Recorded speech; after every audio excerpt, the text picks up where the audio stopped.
କନ୍ଧମାଳ ଜିଲ୍ଲା Raikia block medical ପରିସର ମଧ୍ୟରେ ଏକ ପ୍ରକାର ଶୋକାକୁଳ ପରିବେଶ ଦେଖିବାକୁ ମିଳିଅଛି। ସୂଚନା ପ୍ରକାରେ ରବିବାର ଦିନ ବିଦ୍ୟାଳୟ ବନ୍ଦ ଥିବା ସକାଶେ ଓଡ଼ିଶା ଆଦର୍ଶ ବିଦ୍ୟାଳୟରେ ଅଧ୍ୟୟନ କରୁଥିବା 10ରୁ 11 ଜଣ ସାଙ୍ଗ ଏକତ୍ର ହୋଇ ସାରଗଡ଼ ଥାନା ଗୁଞ୍ଜିପାଡ଼ି ପଞ୍ଚାୟତର ବାଦୁବାଡ଼ି କାଳିପେନୁ ନଦୀ ନିକଟକୁ ଭୋଜି କରିବାକୁ ଯାଇଥିଲେ।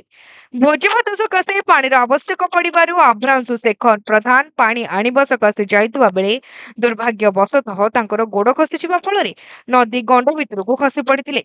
ରାଇକିଆ ଅଗ୍ନିଶମ ବିଭାଗ ଖବର ପାଇ ତୁରନ୍ତ ଘଟଣାସ୍ଥଳରେ ପହଞ୍ଚି ବହୁତ ଖୋଜାଖୋଜି କରିଥିଲେ ସୁଦ୍ଧା ଆଭ୍ରାଂଶୁଙ୍କର କୌଣସି ପତ୍ତା ପାଇପାରିନଥିଲେ, ଯାହା ଫଳରେ ସୋମବାର ଦିନ ଫୁଲବାଣୀ ବାଲିଗୁଡା ରାଇକିଆ ଅଗ୍ନିଶମ ବିଭାଗର କର୍ମଚାରୀଙ୍କ ମିଳିତ ଉଦ୍ୟମରେ ବହୁତ ଖୋଜାଖୋଜି ପରେ ଅପରାହ୍ନ ପ୍ରାୟ 4 ଘଣ୍ଟିକା ସମୟରେ ମୃତ ଶରୀରକୁ ଉଦ୍ଧାର କରିବାରେ ସକ୍ଷମ ହୋଇଥିଲେ।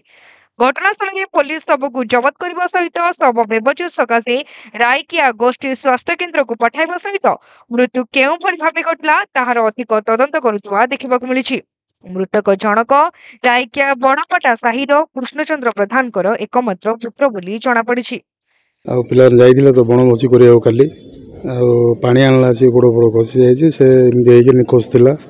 ଆଜି କାଲି ରାତି ଯାକ ଆଜି ଦିନ ଯାକ ଖୋଜାଖୋଜି କରିକି ଆଜି ଦିନ 3ଟା ବେଳକୁ ତାର ଡେଡ୍ ବଡି ମିଳିଲା। ତାପରେ ଆଣିକି ଆସିକି ଆଉ ମେଡ଼ିକାଲରେ ଅଛୁ, ଜଗିଛୁ। ଆମର ଔଷଧ ବ୍ୟବସାୟରେ ଆମ ମାନେ ବ୍ୟବସାୟ ପ୍ରତିଷ୍ଠାନର ଜଣେ ସହଯୋଗୀ ଆମର କୃଷ୍ଣଚନ୍ଦ୍ର ପ୍ରଧାନ ଜଣେ କାମ କରୁଛନ୍ତି।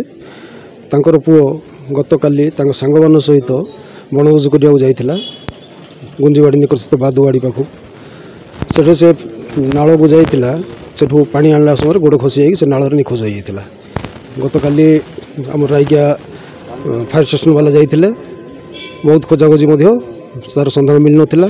ପୁଣି ଆଜି ସକାଳୁ ରାଇକିଆ ବାଲିଗୁଡ଼ା ତଥା ଫୁଲବାଣୀରୁ ଫାୟାର ଷ୍ଟେସନ ବାଲା ଆସିକି ବହୁତ ଖୋଜାଖୋଜି କଲା ପରେ ଆଜି ସନ୍ଧ୍ୟା ସୁଦ୍ଧା ତାର ମାନେ ମୃତଦେହ ଠାବ ହେଲା।